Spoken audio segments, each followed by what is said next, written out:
سے ہوتا ہے، حسد بھی اسی وجہ سے ہوتا ہے، بغض بھی اسی وجہ سے ہوتا ہے، ریاکاری بھی اسی وجہ سے ہوتی ہے، نام و نمود، چھوٹی سی نیکی کر کے اس کا واویلا کرنا، یہ سارے گھٹیا اخلاق جب شرک اس کی وجہ سے ہوتا ہے تو آگے کیا چیز رہ گئی؟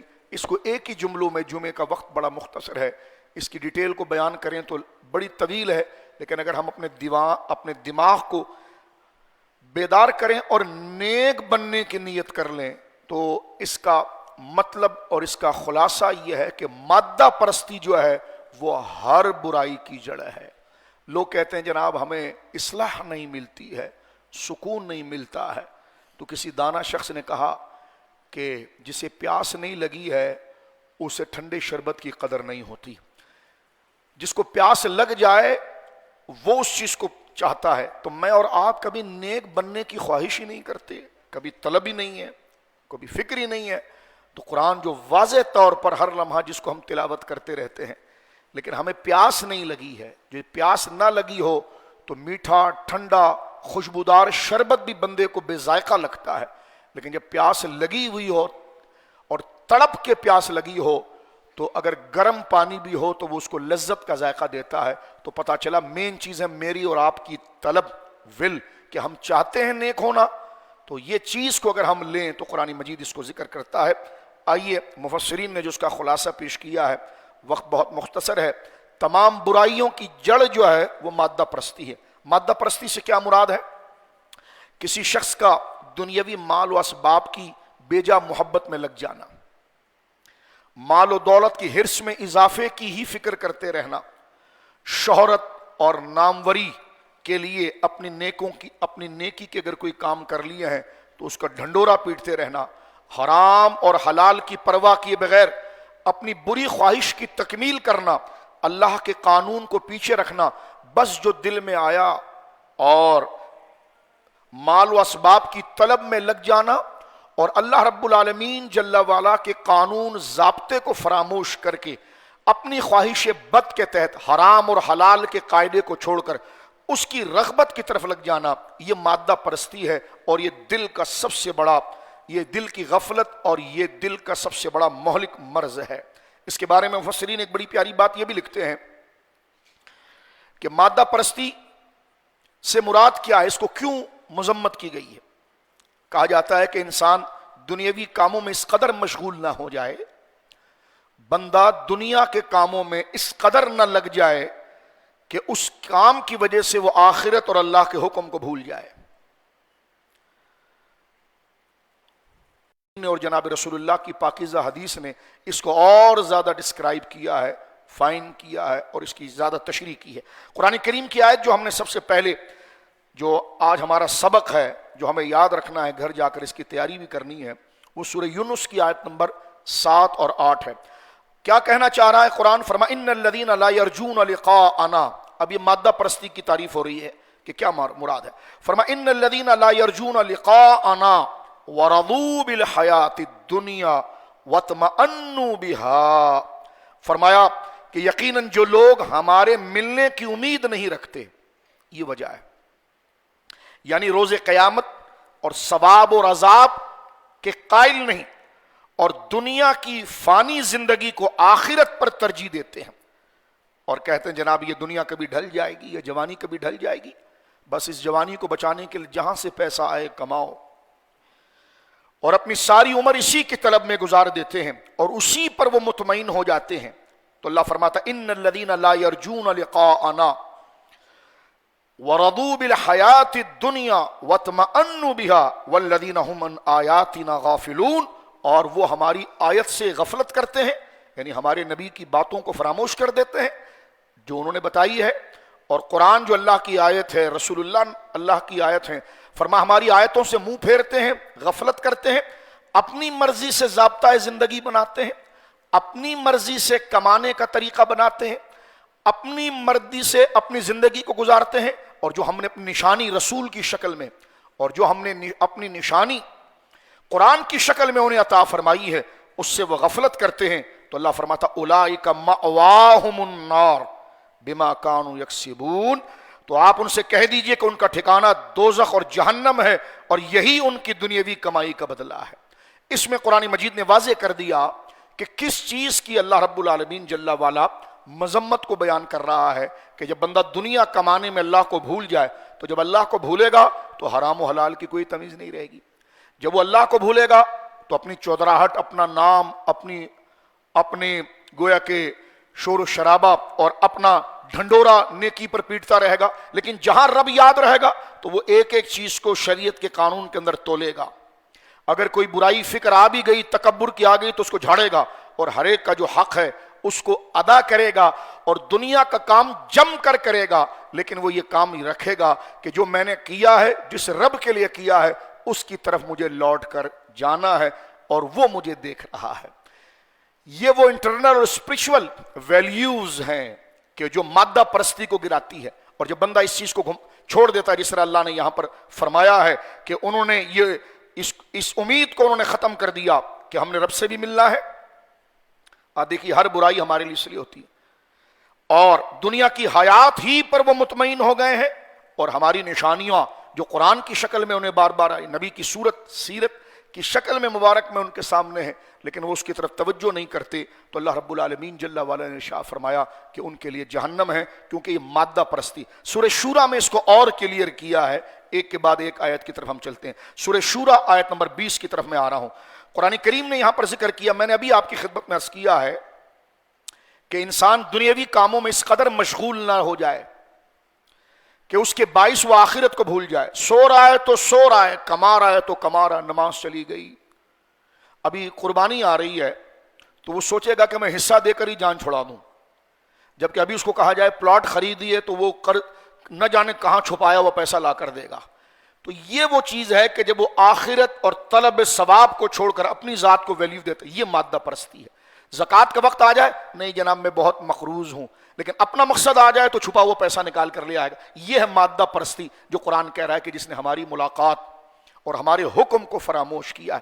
اور یہ مادہ پرستی کو کاٹ کر نکالنے کے لیے زکوٰۃ کا حکم آتا ہے کہ کماؤ گے تم اور ہمارے حکم میں ہمارے بندوں میں بانٹو گے. محنت تم نے کرنی ہے، دن رات تم نے بازار میں محنت کرنی ہے، مال جمع کرنا ہے اور پھر ہمارے کہنے میں اس کو تقسیم کرنا ہے. فرمایا یہ مادہ پرستی کو کاٹنے والی چیز ہے کہ تمہیں پتا چلے کہ یہ مال تمہارا نہیں تھا، ہمارا تھا، تم امین ہو، اس کو ہمارے کہنے پر بانٹو. لہذا مال کو تم جمع کر کے رکھتے رہو گے، زکوٰۃ نہیں دو گے، صدقہ نہیں دو گے، قریبی رشتہ داروں کا خیال نہیں رکھو گے. اللہ اکبر. تو لہذا اس پر سب سے بڑی بات، یہ تمام حکم کیوں دیا گیا ہے؟ اس لیے دیا گیا ہے تاکہ مادہ پرستی، فجر کی اذان ہو رہی اٹھو نماز پڑھو، تاکہ تمہیں پتا چلے کہ یہ دنیا کی جو تمہیں ہم نے سہولت دی ہے اس کا ایک دورانیہ ہے. ہمارے حکم کو فراموش کرنے کے بعد آرام نہیں ہوتا ہے، وہ عذاب بن جاتا ہے، وہ جہنم بن جاتا ہے. سورہ شورى میں دیکھیں اس کو کس طریقے سے کلیئر کیا ہے. اور اس کے بعد ابو داؤد کی ایک حدیث میں آپ کے سامنے پڑھوں گا، ذہنوں کو بیدار رکھیے. سرکار نے کیا کمال کی مثال دی ہے، اس سے ساری چیزیں کھل کے سامنے آتی ہے.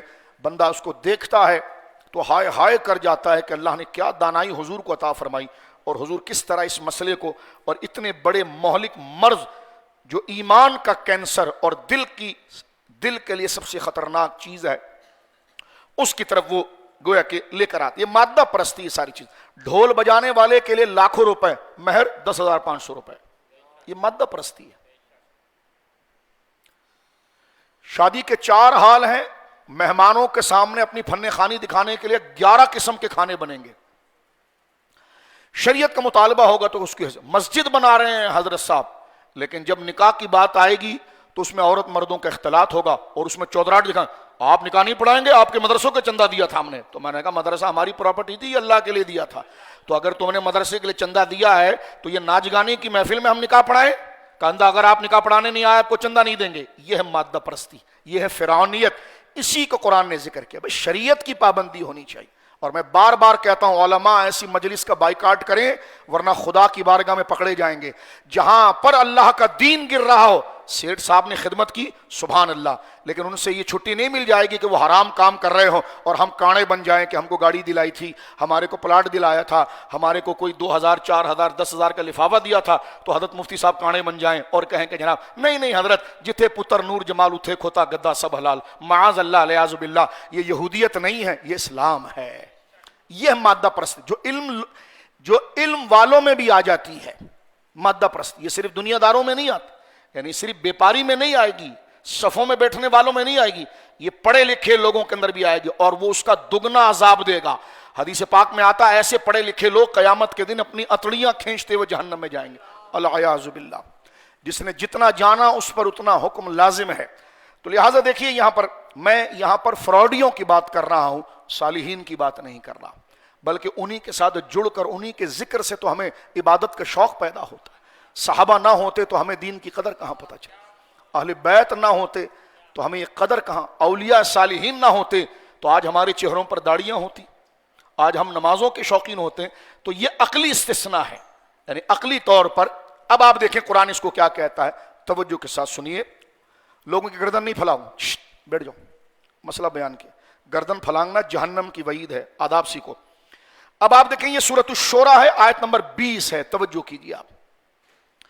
قرآن کریم کیا کہتا ہے، فرما من کان یرید حرث الآخرۃ نزد له فی حرثہ ومن کان یرید حرث الدنیا نؤتیہ منها وما له فی الآخرۃ من نصیب۔ اللہ اکبر۔ فرما جو آخرت کی کھیتی چاہے، مثال دی ہے کیونکہ اس وقت کھیتی باڑی کرنے والے لوگ ہیں، تو اس مثال دے کر ان کو سمجھایا جا رہا ہے، یعنی ان کے ذریعے ہم تمام کو سمجھ۔ من کان یرید حرث الآخرۃ نزد له فی حرثہ، فرمایا جو آخرت کی کھیتی چاہے ہم اس کے لیے اس کی کھیتی کو بڑھا دیں گے۔ جو آخرت کی کھیتی چاہے یعنی اجر چاہے تو ہم اس کی آخرت کی کھیتی کو بڑھا دیں گے، نیت 1 سے 100 گنا ہو جائے گی۔ قیامت کے دن کچھ لوگ ایسے بھی ہوں گے جن کے پاس 99 نیکی ہوگی لیکن اس کی حیثیت پانی کے بلبلے کی ہوگی، اور ایک بندہ جس کے پاس 1 نیکی ہوگی اور پہاڑ بھی اس کا وزن نہیں اٹھا پائے گا۔ اللہ اکبر۔ انما الاعمال بالنیات، اس کے نزدیک باطن اور اللہ کے قانون کی ویلیوز مادہ پرستی کے سامنے، یہ یہاں پر ذکر کیا۔ اللہ میری اور آپ کی اصلاح فرمائے، اور جب پڑھنے کی اللہ نے یہ توفیق دی ہے تو اللہ عمل کی توفیق دے، اور اسی پر اللہ ہمیں خاتمہ دے۔ من کان یرید حرث الآخرۃ نزد له فی حرثہ، جو آخرت کی کھیتی چاہے ہم اس کے لیے اس کھیتی کو بڑھائیں، اور فرمایا جو دنیا کی کھیتی چاہے ہم اس میں سے کچھ دیں گے اور آخرت میں اس کے لیے کوئی حصہ نہیں ہوگا۔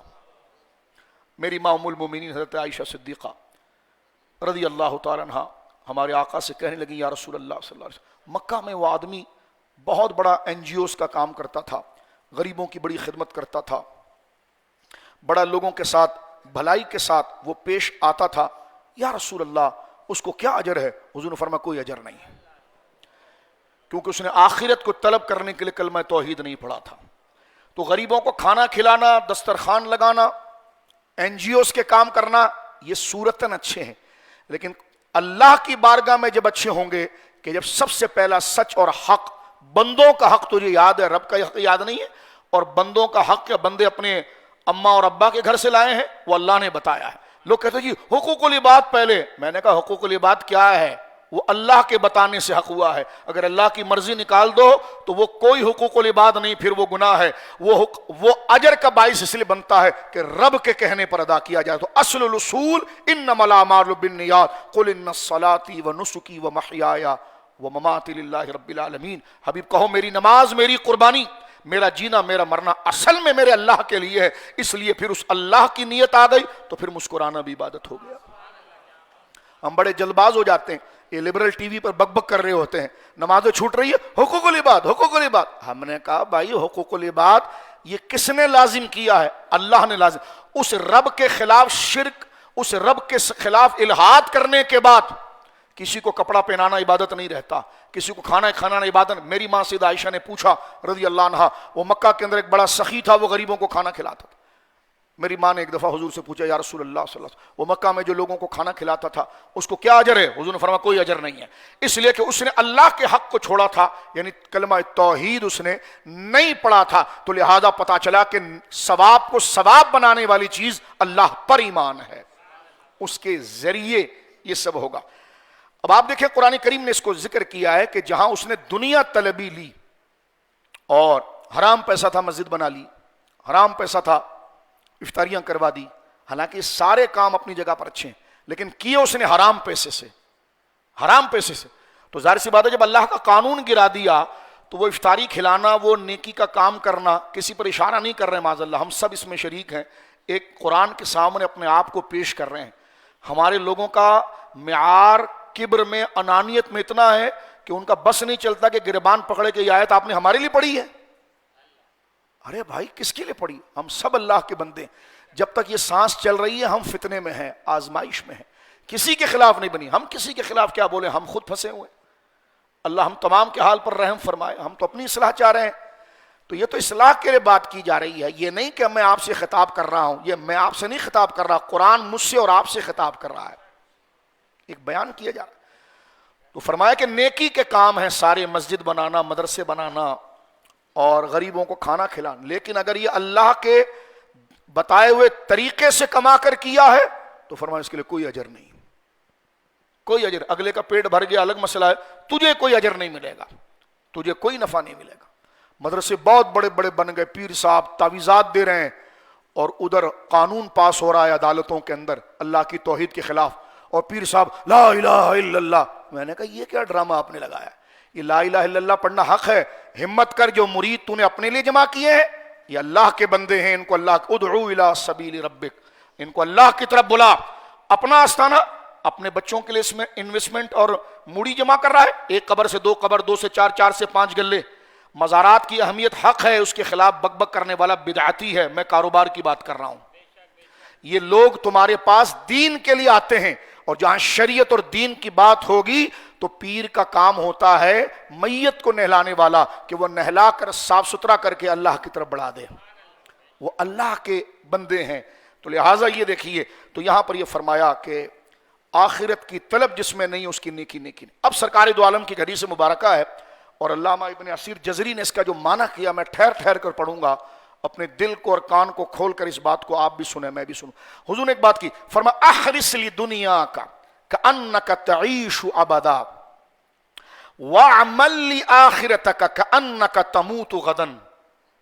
اللہ اکبر. حضور فرماتے دنیا میں اس طرح کھیتی باڑی کرو گویا کہ تم دنیا میں ہمیشہ رہو گے، اور آخرت کے لیے اس طرح عمل کرو جیسے تم کل مر جاؤ گے، جیسے تو کل مر جائے گا. اپنے ہر کام کو اگر ہم آخری کام سمجھیں، ہر نیکی کو آخری نیکی سمجھیں، کہ قبر میں تو عمل تو ہے نہیں، قبر میں تو رزلٹ آئے گا، عمل یہاں پر ہے، تو بندہ کہے گا چھوڑو یار اب میں سارے کام کو چھوڑتا ہوں، یہ کام تو دنیا میں آخرت میں کام نہیں آئے گا، آخرت میں کام تو رب کی فرمان برداری کی طرف آئے گا. تو لہذا حضور نے فرمایا جب بندہ اپنے ہر نیکی کے کام کو آخری سمجھے اور اپنی ہر نیکی کو آخری سمجھے کہ ابھی میں مر جاؤں گا، تو اسے اخلاص بھی آ جائے گا، رب کی رضا بھی آ جائے گی، اور اس سے مادہ پرستی جائے گی. وہ مال بھی اگر اس نے جمع کرے گا تو بیوی سے کہے گا یہ تیرا حق تھا لے لے، یہ بچے سے کہے گا، یہ بہن سے کہے گا، یہ بھائی سے کہے گا. وہ کہیں گے تم نیک اتنے کیسے ہو گئے؟ کہ اس لیے کہ مجھے نہیں پتا کہ مجھے عصر کی نماز ملے گی کہ نہیں ملے گی. یہ رسول اللہ کا فرمان مقدس ہے صلی اللہ علیہ وسلم. فرما کا احرص لدنیا کا کأنک تعیش ابدا، دنیا کی کھیتی باڑی ایسی کر جیسے تو ہمیشہ اس میں رہے گا. وعمل لآخرتک کأنک تموت غدا، اور تو آخرت کی طلب میں نیکی کے کام ایسے کر لے جیسے تو کل مرنے والا ہے. مفسرین نے اس کی تشریح کی ہے، ذرا توجہ سنیے. فرماتے ہیں کہ نبی کریم صلی اللہ علیہ وسلم نے اس بات پر تیاری کروائی ہے کہ دنیا کو آباد کیا جائے اور لوگ اس میں باقی رہیں، اور جو لوگ تمہارے بعد دنیا میں آئیں وہ تمہاری خدمت سے اس طرح فائدہ اٹھائیں جس طرح تم نے اپنے سے پہلوں سے فائدہ اٹھایا. ماں باپ نہیں ہمارے، جن کے ہیں اللہ ان کو زندگی دے، رہنا ہوتا تو وہ رہتے. تو جس طرح ان سے ہم نے فائدہ اٹھایا، ہم نے جو کیا ہمارے بعد والے اس کا فائدہ اٹھائیں گے. محدثین کہتے ہیں کیونکہ انسان کو جب یہ معلوم ہوگا، توجہ، انسان کو اگر یہ معلوم ہوگا کہ اس کی زندگی بہت لمبی ہے تو وہ دنیا کی تعمیر میں لالچی ہو جائے گا، اور آخرت کے معاملے میں آپ نے اعمال میں اخلاص کی ترغیب دی اور زیادہ سے زیادہ نیک اعمال پر ابھارا. کیونکہ جب انسان کو یہ معلوم ہوگا کہ اس نے کل مر جانا ہے تو وہ زیادہ سے زیادہ نیک اعمال کرنے کی کوشش کرے گا. بعض علماء نے کہا اس حدیث کا یہ معنی نہیں کہ حضور علیہ الصلوۃ والسلام نے زیادہ تر دنیا میں زہد کی ترغیب دی ہے کہ کچھ کھاؤ پیو نہیں بیٹھے رہو، یہ مراد نہیں ہے اس سے. بلکہ اس حدیث کا معنی یہ کہ جب انسان کو یہ علم ہوگا کہ اس نے دنیا میں ہمیشہ رہنا ہے تو اس کو دنیا کی جب انسان کو یہ علم ہوگا کہ اس نے دنیا میں ہمیشہ رہنا ہے تو اس کو دنیا کی ہرس نہیں ہوگی. وہ سوچے گا کہ دنیا کی فلاں چیز مجھے آج ملی, نہیں ملی تو کیا ہوا, کل مل جائے گی, میں کون سا مر رہا ہوں. اور آخرت کے لیے جب وہ عمل کرے گا, جیسے کل مر جانا ہے, تو 100 نیک اعمال سے زیادہ اس کو کسی اور کام کی لالچ نہیں ہوگی. اب حدیث پاک سنیے جو آگے آ رہی ہے ابو داؤد شریف کی اور جامع ترمذی میں. حضرت زید بن ثابت رضی اللہ عنہ, قاضی القضاء صحابہ کے اندر, وہ کہتے ہیں کہ میں نے رسول کریم صلی اللہ علیہ وسلم کو یہ فرماتے ہوئے سنا ہے کہ جو شخص صرف دنیا کی فکر میں رہتا ہے, جو شخص صرف کا قید اس لیے ہے کہ دنیا کو چھوڑا نہیں جائے گا, لیکن اس میں عمل آخرت کے لیے کیا جائے گا. ربنا آتنا فی الدنیا حسنہ وفی الآخرۃ حسنہ.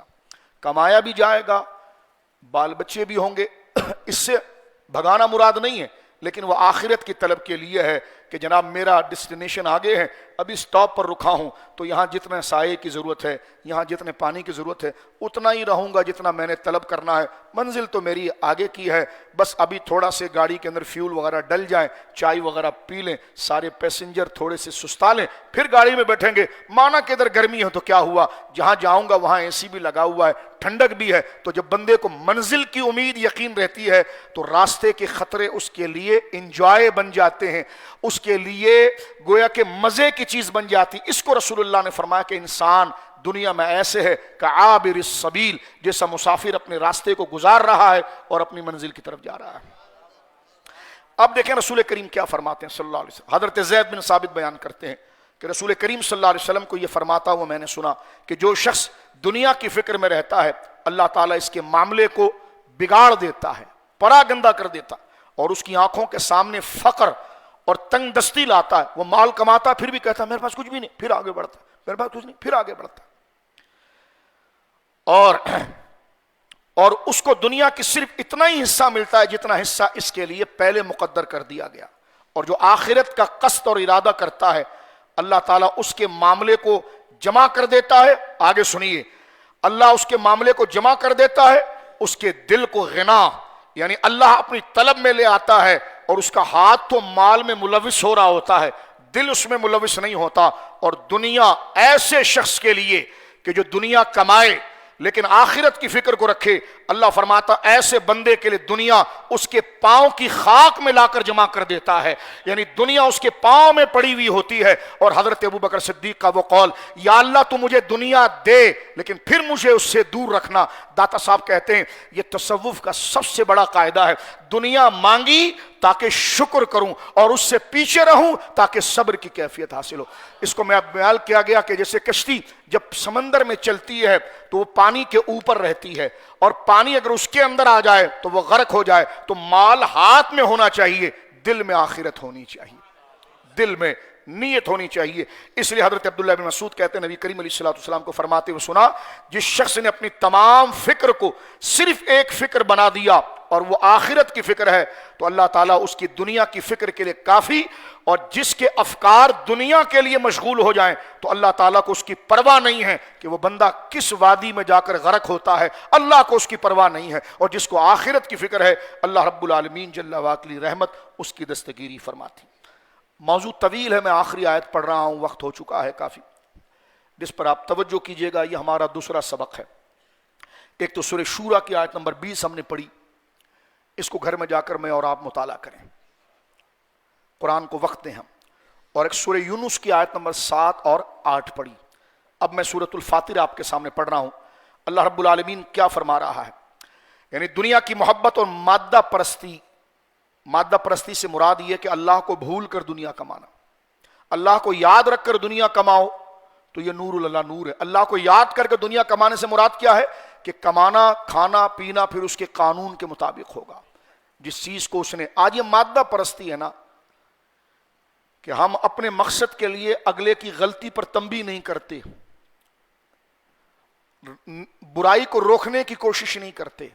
امام علی مقام رضی اللہ تعالیٰ عنہ کو دیکھیے, وہاں پر سراسر آخرت تھی, اور یزید کے پاس سراسر مادہ پرستی تھی کہ میرے پاس حکومت آ گئی ہے, میں جو قانون لے کر آؤں, میں جو نظام کر لوں, میں جو سلسلہ گویا کہ چلاؤں.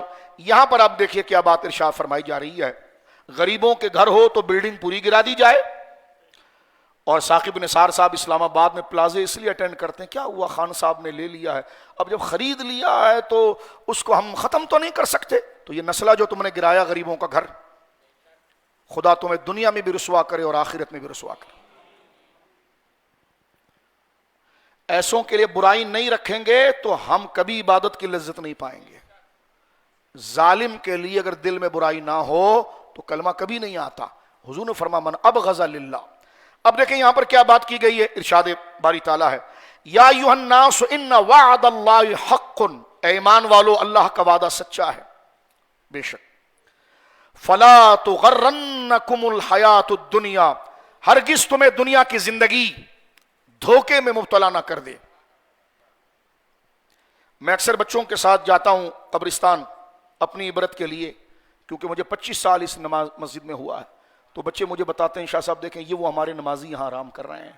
حاجی ابراہیم صاحب کی قبر پر میں 2 دن پہلے گیا، ان کی بہت یاد آئی، وہ یہاں آتے تھے ہمارے پاس، تو نمازیوں کو پورا تقریباً عصر سے لے کر مغرب تک ہم بچوں کے ساتھ تھے، تو ایک ایک نمازی ہمارے جو تھے، شبیر بھائی رحمۃ اللہ علیہ، دیگر ہمارے دوست، ان کی قبروں پر کھڑے ہو کر ہم نے فاتحہ پڑھا، اور ایسے نیک لوگ تھے، میں بچوں سے کہہ رہا تھا کہ ہم صرف گزر رہے تھے نا تو میں سورہ اخلاص پڑھا تھا، قل اللہ اللہ عصم، میں کہتا ہوں مجھے اتنی لذت آ رہی تھی جیسی لذت مجھے پڑھنے میں کبھی نہیں آئی، ایسے نیک لوگ تھے۔ اللہ اکبر، آخرت کو طلب، اللہ ان کے صدقے ہمارا خاتمہ خیر پہ کرے۔ اب دیکھیں قرآن کریم کیا کہہ رہا ہے میرے دوستوں، میں بات کو ختم کر رہا ہوں، قدبہ پڑھا کریں قدبہ، اور اس میں خود کو محسوس کریں کہ ہم کیا کر و فر کے لوگ ہیں، ان کے تقوی و طہارت کو آپ دیکھیں۔ اللہ اکبر۔ اللہ رب العالمین جل وعلا نے قرآن کریم میں بہت جگہ پر دنیا داری اور مادہ پرستی پر تنبیہ فرمائی ہے، اور پھر اللہ رب العالمین شاہ فرماتا ہے یا ایھا الذین آمنوا، اس آیت کو ذرا غور سے دیکھیے، اس پر ہم اپنی گفتگو کو ختم کر دیں گے۔ فرمایا کہ یا ایھا الذین آمنوا لا تلھکم اموالکم ولا اولادکم عن ذکر اللہ، یہ مادہ پرستی آ گئی اور اس کا فرمایا اے ایمان والو تمہارا مال اور تمہاری اولاد اچھی چیز ہے، لیکن وہ تمہیں اللہ سے غافل نہ کر دے۔ اللہ تمہیں اللہ سے غافل نہ کر دے، یعنی ان کی خوشی کے لیے تم اللہ کے قانون کو گرا دو نہ۔ فرمایا اور جملہ دیکھیں کیا ہے، اس پر امام راضی نے جو لکھا ہے، وقت ہوتا تو میں بیان کرتا، آئندہ جمعے میں زندگی رہی انشاءاللہ تو اللہ کے فضل سے بیان کروں گا، نہیں رہی تو اللہ اس آیت کے صدقے ہمیں بخش دے اور عذاب قبر عذاب جہنم سے محفوظ۔ فرمایا یا ایھا الذین آمنوا لا تلھکم اموالکم ولا اولادکم عن ذکر اللہ، اولاد اچھی ہے، اس کی حفاظت کی اللہ نے بات کی، مال بھی اچھا ہے، لیکن فرمایا اولاد اور مال، اے ایمان والو تمہیں تمہاری اولاد اور تمہارا مال اللہ کی یاد سے غافل نہ کر دے۔ بچے کے چکر میں نماز چھوڑ دیا آپ نے، حلال و حرام کی تمیز چھوڑ دی، بچوں کو بے حیائی پسند ہے تو ڈھول بجانے شروع کر دی، بچوں کو فلاں پسند ہے تو وہ سارا عذاب اپنے سر پر لیا۔ یہاں پر رب نے کہہ دیا کہ میرا قانون ہی تمہارے لیے فائدے مند ہے، اس کو فالو کرو اور بچوں کو سمجھاؤ، اس طرف لاؤ اور مال کو ہمارے طریقے پر رکھو۔ فرمایا یا ایھا الذین آمنوا لا تلھکم اموالکم ولا اولادکم عن ذکر اللہ، اے ایمان والو تمہارا مال اور تمہاری اولاد تمہیں اللہ کی یاد سے غافل نہ کر دے۔ فرمایا وَمَن يَفْعَلْ ذَلِكَ فَأُولَٰئِكَ هُمُ الْخَاسِرُونَ۔ اللہ اکبر۔ فرمایا جس نے ایسا کیا تو وہ بے شک اس نے اپنے لیے بہت بڑا خسارہ مول لیا ہے۔ امام شافعی نصیحت کرتے ہوئے اپنے شاگردوں کو کہتے ہیں دنیا لغزش کی جگہ ہے، ذلت کا مقام ہے، اس کی عمارتیں ویرانی کی طرف اور رہنے والی قبروں کی طرف جا رہی ہیں۔ اللہ اکبر۔ اس میں اکٹھا رہنے والے لوگ ایک دن ضرور جدا جدا ہو جائیں گے۔ کیسے گھر میں ہم اپنے ماں باپ کے ساتھ رہتے تھے جب چھوٹے تھے، سب جدا ہو گئے، ماں پہلی چلے گئی، باپ بعد میں چلے گئے، بھائی چلے گئے، تو رشتہ دار دوست، بچپن میں جائیے کبھی اپنی پرانی بستی میں جائیے تو آپ کو پتا چلے گا وہ آپ کا جگری دوست اب دنیا میں نہیں رہا۔ تو امام شافعی رحمہ اللہ فرماتے ہیں، فرمائے ایک دن اس میں اکٹھا رہنے والے لوگ ایک دن ضرور جدا ہو جائیں گے۔ اس کی مالداری فقر اور کثرت تنگی کا باعث ہے، اور اس میں تنگ دستی فراغی کا سبب ہے، تو تم اللہ کی طرف متوجہ رہو، اس کے رزق پر راضی رہو، اور اس کی باقی رہنے والی جنت کو فنا ہونے والی اس دنیا پر ترجیح نہ دو، کیونکہ تمہاری زندگی ڈھلتے ہوئے سائے اور گرتی ہوئی دیوار کی طرح ہے، لہٰذا عمل زیادہ کرو اور نیکیوں کی اور عمل زیادہ، لہٰذا فرمایا کہ کیونکہ تمہاری زندگی ڈھلتے ہوئے سائے اور گرتی ہوئی دیوار کی طرح ہے، لہٰذا عمل زیادہ کرو اور دنیا کی امید کو کم رکھو۔ اللہ رب العالمین جل وعلا قرآن و سنت کے احکام پر مجھے اور آپ کو، تمام بہن بھائیوں کو اللہ رب العالمین عمل کی توفیق دے، فرائض و واجبات کا مجھے اور آپ کو پابند بنائے، نفسانی خواہشات کی پیروی سے اللہ ہمیں محفوظ رکھے، دنیا کی محبت سے اللہ نجات عطا فرمائے، دنیا داروں کی بری صحبت سے اللہ بچائے، بزرگان دین علماء کے ساتھ اللہ رب العالمین ہمیں نصیب فرمائے، اپنی ذات پر کامل توکل عطا فرمائے، میانہ روی کی صفت سے اللہ ہمیں مزین فرمائے، اور آخرت کی فکر اور اس کی تیاری کی اللہ ہمیں سوچ عطا فرمائے، اور ہمارے مردہ اور تاریک اور اندھیرے دلوں کو اپنے ذکر سے اللہ روشنی عطا فرمائے۔ وآخر دعوانا ان الحمد للہ رب العالمین۔